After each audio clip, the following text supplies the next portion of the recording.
اور ہاتھ اوپر کیا جاتا ہے. ہاتھ اہل بیت علیہ السلام کے مذہب میں یہ ہے کہ ہاتھ چہرے کے ساتھ لایا جاتا ہے. اللہ اکبر جب آپ تکبیر کہتے ہیں نماز میں, اور جب رکوع کرتے ہیں رکوع سے پہلے اللہ اکبر, ٹھیک ہے نا, سجدہ پہ جانے سے پہلے کھڑے ہو کے سمع اللہ لمن حمد, اللہ ہاتھ اوپر کیا جاتا ہے. سجدے میں جاتے ہیں, سجدے سے اٹھتے ہیں, پھر رفع یدین ہوتا ہے, اللہ اکبر استغفر اللہ ربی واتوب الیہ, اللہ اکبر, سجدے میں جاتے ہیں.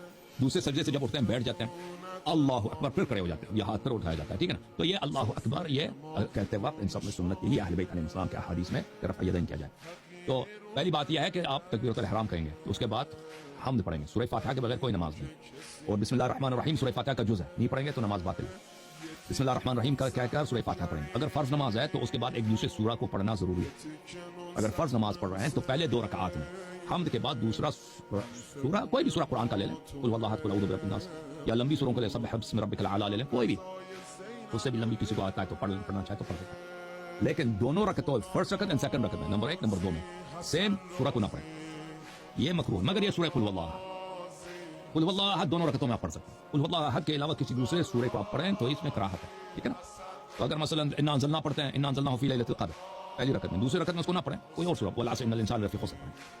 سورہ جتنے پڑھیں گے اس میں بسم اللہ واجب ہے, سوائے سورہ رات, بسم اللہ نہیں پڑھیں گے تو یہ نماز نہیں, ٹھیک ہے نا. اگر نماز سنت ہے تو اس میں سورہ پڑھنا پہلے 2 رکعتوں میں سورہ پڑھنا فرض ہے, واجب نہیں.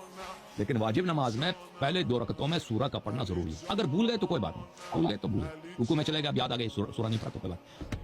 پھر رکوع میں جانے سے پہلے اللہ اکبر کہیں گے, اور پھر رکوع میں جائیں گے. رکوع میں کمر بالکل صاف ہونی چاہیے, ہاتھ, اچھا جب قرات کر رہے ہیں نا تو ہاتھ اس طرح, انگلیاں بند اور ہاتھ ران پہ ہونا چاہیے, سنت یہ ہے, ٹھیک ہے.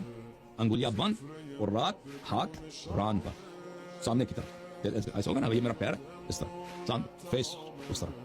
اچھا جب رکوع میں جائیں گے تو رکوع ہاتھ انگلیاں کھول کے گھٹنے کو اس طرح گھٹنے پہ رکھیں گے, اور کمر بالکل راست ہونی چاہیے. جب بالکل ساکن ہو گیا بدن, اب موو نہیں کرا, تو پھر رکوع کا ذکر کریں, سبحان ربی العظیم و بحمدہ. ایک دفعہ کہتے ہیں کافی ہے, 2 3 دفعہ کہتے ہیں بہتر ہے, 5 دفعہ کہتے ہیں بہتر ہے, 7 دفعہ کہتے ہیں اس سے بہتر, ٹھیک ہے نا. اس کے علاوہ نماز میں جہاں بھی اللہ کا کوئی بھی ذکر کریں وہ چاہیے, رکوع میں, سجود میں, یا غیر رکوع سجود میں, جو بھی آپ اللہ سے کسی بھی زبان, اردو زبان میں, پشتو, اللہ سے کوئی راز و نیاز کریں نا کہ اللہ تو میرا رب ہے, عربی میں کہتے ہیں انت رب, یا پنجابی میں کہتے ہیں, یا بلوچی میں کہتے ہیں, یا بنگالی میں کہتے ہیں کہ اللہ تو میرا خدا ہے, تو میرا رب ہے, میرے گناہوں کی بخشش کرنا. جو بھی راز و نیاز نماز میں اللہ سے کیا جائے وہ جائز ہے. اللہ سے حاجت مانگنا, دعا کرنا, ٹھیک ہے. اچھا رکوع میں بھی آپ اللہ سے اپنی حاجت مانگ سکتے ہیں, درود بھیج سکتے ہیں, اللہم صلی علی محمد. جب رکوع سے کھڑے ہو گئے تو کہیں گے سمع اللہ لمن حمدہ, ہاتھ اوپر کہیں اللہ اکبر, ہاتھ نیچے لیں گے, پھر سجدے میں چلے جائیں گے. سجدے میں واجب یہ ہے کہ آپ کے 7 رکن زمین کو لگے, 7 رکن, وہ کیا ہے, ماتا, 2 ہتھیلی, یہ 3 ہو گئے, 2 گھٹنے, 5, اور 2 پیر کے انگوٹھیاں, پیر کے انگلیاں, یہ زمین پہ